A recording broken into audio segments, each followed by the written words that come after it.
Apostle Peter and John were threatened not to speak or teach in the name of Jesus Christ. Students of the word, let me ask you, is this an encounter with the spirit of the antichrist? This happened soon after they healed a man that was born lame.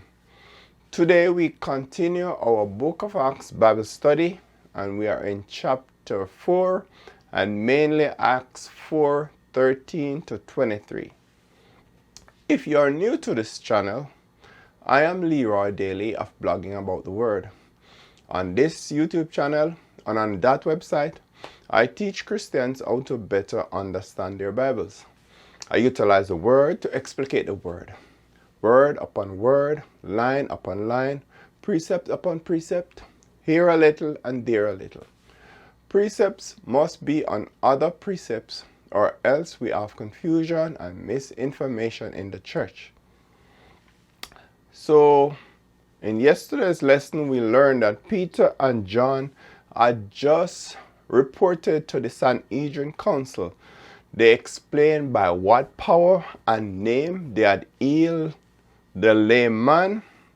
So, in today's lesson, we will see that the council continues to interrogate both of these apostles. Now we are at Acts 4:13. Now when they saw the boldness of Peter and John, they, here meaning the council members, and perceived that they were unlearned and ignorant men, they marveled, and they took knowledge of them that they had been with Jesus. Acts 4:13.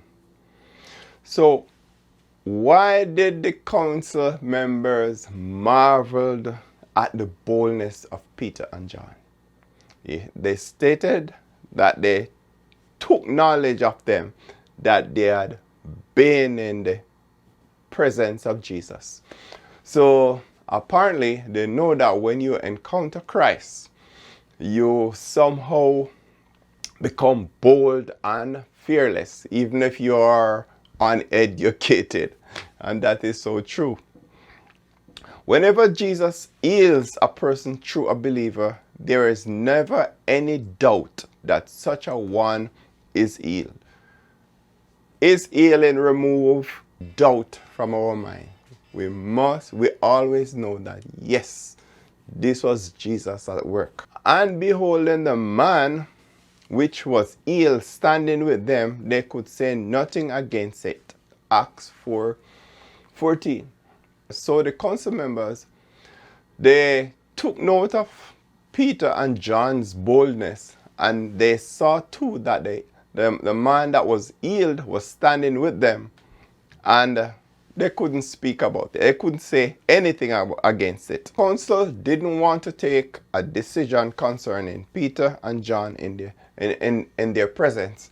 So they asked them to step aside while they consult with each other. But when they had commanded them to go aside out of the council, they conferred among themselves. Acts 4:15. Apparently, we don't know what happened, but I wonder if there was a division among the council members. Some wanted to do one thing and others wanted to do something else. Let's not speculate. Why would they desire to hurt these two apostles of Jesus Christ for healing the lame man? It seemed as if they did something good, yet they were being punished, or they wanted to punish them for this good deed, saying, "What shall we do to these men?" Yeah, you don't need to do anything to these men. They did something well. They did a good deed. For that indeed a notable miracle had been done by them is manifest to all them that dwell in Jerusalem, and we cannot deny it. Acts 4:16. So, the council member admit that a notable miracle had been done by them, and that they cannot deny it. So, what was the motivation to hurt the apostles for doing a good deed? What was the real reason that these councilmen wanted to hurt them for? So we continue. but that it spread no further among the people. It here meaning their teaching in the name of Jesus. That's the contention here, you know. It. But that it spread no further among the people. Meaning the disciples' teaching. Let us straightly threaten them that they speak henceforth to no man in this name. Acts 4:17. So we have questions about this. Why would the council member desire to constrain the knowledge of the healing of the lame man amongst the people? Why would they want everyone to know about this? Why is it that they want to suppress this knowledge? Isn't this something that they should be like sharing with everyone you meet? This is such a good deed. This is such a marvelous thing. Why do they want to suppress it? But their real motive shows up in the following words, that they speak henceforth to no man in this name. Acts 4:17. Their real impetus for wanting to contain the knowledge of the healing of the lame man was not really about the two apostles. Instead, they really want to contain the knowledge of the name of Jesus Christ. They didn't want more people to know about Jesus Christ and the power that's in that name. So they want to suppress that. They want to contain that. And they called them and commanded them not to speak at all, nor teach in the name of Jesus. Acts 4:18. So you see, it comes out here. It wasn't so much about what they did, but the means by which they were doing it. They were utilizing the name of Jesus. And these people had crucified Christ. Now, here you have a spirit rising up against this name. Said, you don't teach in this name. Don't talk to anybody in this name. But will these apostles accept this? Is it something that they're just going to sit down and swallow and just allow to happen like that? Let's see. As it was in the day of the first century church, so it is today. Many people and institutions forbid speaking or teaching in the name of Jesus Christ. But Peter and John answered and said unto them, whether it be right in the sight of God to hearken unto you more than unto God, judge ye. Acts 4:19. So they are saying, no, you determine if it is proper for me to listen to God or should I listen to you. You be the judge of that. Apostle John tells us about this spirit of suppressing the name of Jesus Christ or the teaching of Jesus Christ or the advent of Jesus Christ. Any one of those things you suppress, John gives us the reason for that. He says, little children, it's the last time. And as ye have heard that antichrist shall come, even now are there many antichrists, whereby we know it's the last time. 1 John 2:18. He's saying the last time here, meaning the last days, not the last time really. It's not as if he has said it many times and he's saying, okay, I won't say this again, this is the last time. No, he's referring to a quantum of time, an epoch, the last days. And that's why he repeated it in this very statement here. He said, little children, it is the last time. Now he's going to explain what he's saying. And as ye have heard that Antichrist should come, even now are there many antichrists, whereby we know that it is the last time. So John says we know that we are in the last time when we could identify Antichrist among us, the spirit of the Antichrist. So these council members were conduit of evil and they didn't even know it. Now, why do I say this? Because any denial or rejection or suppression of the Son of God as Jesus Christ, or that the Son of God has come, is a spirit of the Antichrist. Listen as Apostle John continues. He says, Every spirit that confesseth not that Jesus Christ is come in the flesh is not of God. So, there are many people today who claim that Jesus Christ is a story, it didn't happen in real life, and no man could have done what Jesus did. He continues, and this is the spirit of antichrist, whereof we have heard that it should come.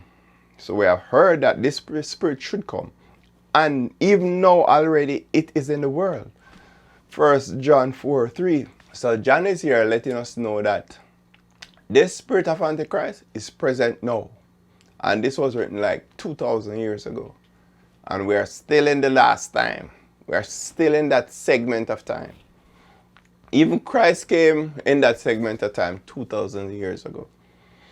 They wanted to suppress the name of Jesus Christ. But Apostle Peter and John, they weren't just going to sit and just allow them to do whatever they wanted.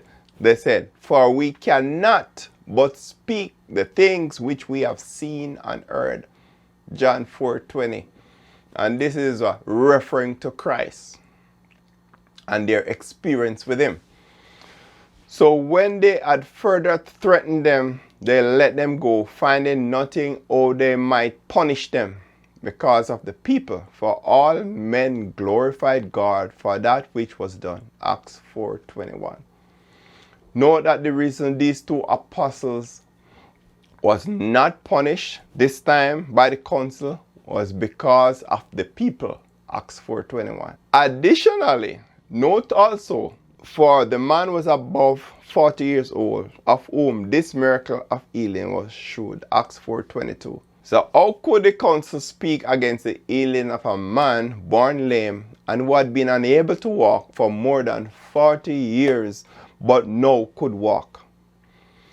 And the last verse says, Acts 4:23, and being let go, they went to their own company. They meaning the apostles, two apostles, Peter and John, went to their own company and reported all that the chief priests and elders had said unto them. Acts 4:23. So they didn't keep this uprising of the spirit of Antichrist quiet, or some people might say it was persecution. Either way, it's still the spirit of the Antichrist. It is antichrist. It's against Jesus Christ. It's against his advent. It's against his word. It's against his teaching. So it is still antichrist. So they didn't keep it secret. They went back.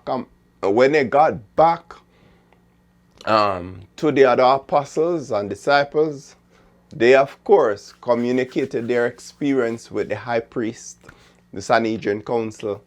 And as we continue this Bible study, you will note their reaction and see what they did the next time.